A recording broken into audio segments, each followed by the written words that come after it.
YouTube, welcome back to the channel. Hey, I hope you all enjoyed the video yesterday. I know it was kind of put out at 2 o'clock in the freaking morning, but hey man, we don't sleep out here. Today, I was talking to a couple of my clan members, and some people had some questions about Railjack, and instead of just typing a wall of text, I figured, you know what, why not just go ahead and do up a graphic, get some content for the background, and go over Railjack, some of the basics about it, and some of the more complicated stuff that you may not know just before the new war drops on us in 2 days. I'm pretty excited for that. I know a lot of people are. A lot of people seem to be grinding for it. A lot of people that shouldn't be grinding for it are trying to grind for it, but you know, you got to appreciate the life that the new war has breathed into Warframe, especially with Prime Resurgence still upon us and still going to be with us for the next about a month and a week or two. So, you know, it's a good time for Warframe, and I feel like it's a good time to go over Railjack. So let's jump right into it. If you enjoyed this content, or if this video helped you, please help us out. Like and subscribe down below. We're a growing channel. We're growing real quick, and I appreciate all the support from y'all, man. Enjoy the rest of the video. So I'm making this video from the perspective that you do have a dojo, that you do have a clan that has a Railjack, or a dry dock rather. If you don't, you can still do all these processes. You just have to go to Earth, Strata Relay, and go to the dry dock there. So if you go to this platform, which is right here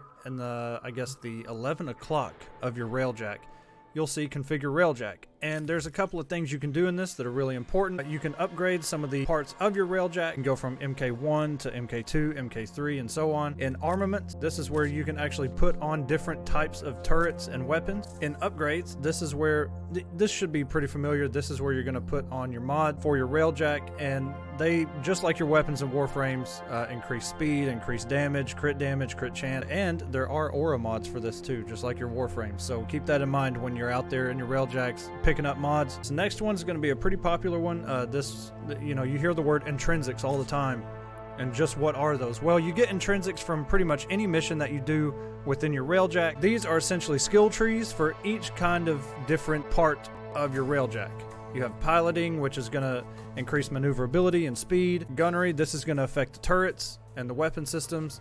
Engineering, this is more things like repairs, repair speed, and command, which is really important. This is going to allow you to get crew members that are AIs instead of having to link up with random people or wait for people in your clan to want to jump in your Railjack mission with you. Once you get your first crew, your second crew member slots, you can go to Fortuna and talk to Ticker, and he will give you your first and second, maybe even third Railjack crew member. Keep in mind too that if you've done a Kuva Lich or a Sisters of Parvos, you can convert them instead of killing them, and they can also be part of your Railjack crew. And the next slot here is the crew section. This is where you assign your crew, and you can tell them what they're responsible for. You can have one that's responsible for killing people that may board your ship, or repairs, manning a turret, whatever it is. You can also customize them with your own armor and colors. And of course, on the very end, you can customize your Railjack, whether it's a skin or color scheme. You can do the inside and the outside. If you see down here, there's an option to toggle interior. You do that, you can change the interior colors as well. There's one thing that I should mention that's over here in the armaments section that I kind of skipped over. Armaments, if you go over here to this question mark that's at capacity and you click on this, this shows you scrap metal that you've picked up on your missions, and you can actually select all of these that you want to, and you see on the right side there, it's actually accumulating Endo. If I traded all this in, I would get 1,650 Endo. I did this just before my last Railjack mission, so I don't have very much, but over time, if you do enough of these missions and you kind of forget about these, it's a good thing to fall back on when you may need Endo. Now we're just going to board our Railjack, and just to kind of go over the inside of the ship, you will enter right here through this hatch in the very middle of the Railjack. If we go up to the front, this is where the pilot is going to be. They're going to steer the ship. If we come right behind that, this is your navigation, which is going to show you all the Proximas that you can visit. Now, if you're just starting out Railjack, you're going to start in Earth Proxima. You'll have to beat these just like in regular Warframe. Once you do, you'll be able to go to more planet. Behind this navigation panel, you're going to have one turret here and one turret here.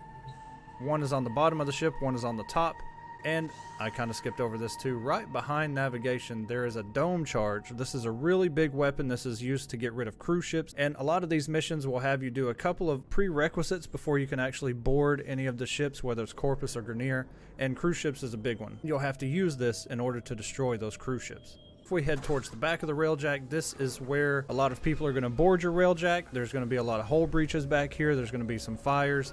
if you're just starting out. Eventually, once you upgrade, increase your shields and protection, you won't have to deal with it as much. And if you have AI crew, you can assign them roles to do repairs and deal with enemies that hijack the ship. Now, the more you use the dome charge, which you don't have infinite dome charges, or if you've had a hull breach or a fire, you're going to use your Omni tool, which is you pull up your gear wheel and you'll see the Omni tool there. If you have a hull breach, you'll have to use that Omni tool and just kind of, you know, follow the crease that it shows. Or if you have a fire, you'll just kind of like the mining tool, you just sit and wait until the fire's gone. However, the more you use the dome charge or the repair tool, you're going to have to resupply on those down here on the bottom. Hello. And you'll want to use this that says forge ready. There's 4 of these, so 1 for each crew member should you have 4 people. If it's just you and another, then you'll each have 2.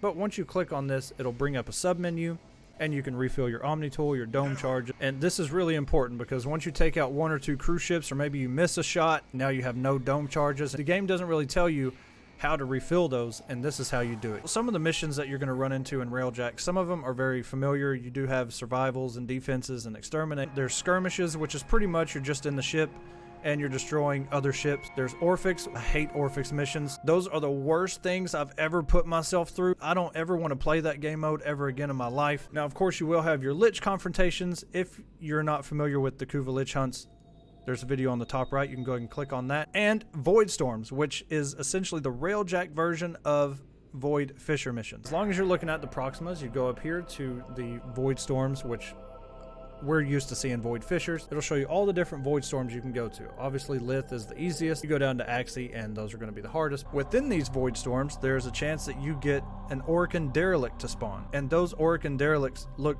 very similar like this.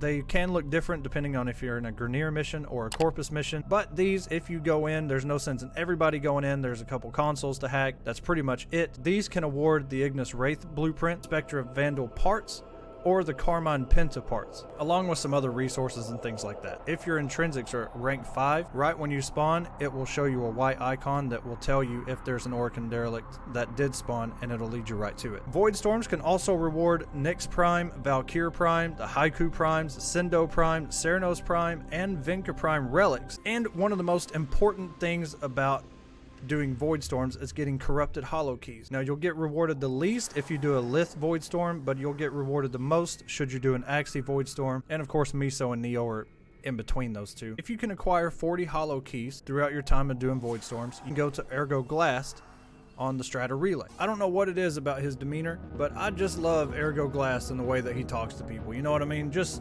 cocky, arrogant. An Affinity Blessing twice in a row, man. I love the Strata. Actually, no, Maru's was last night.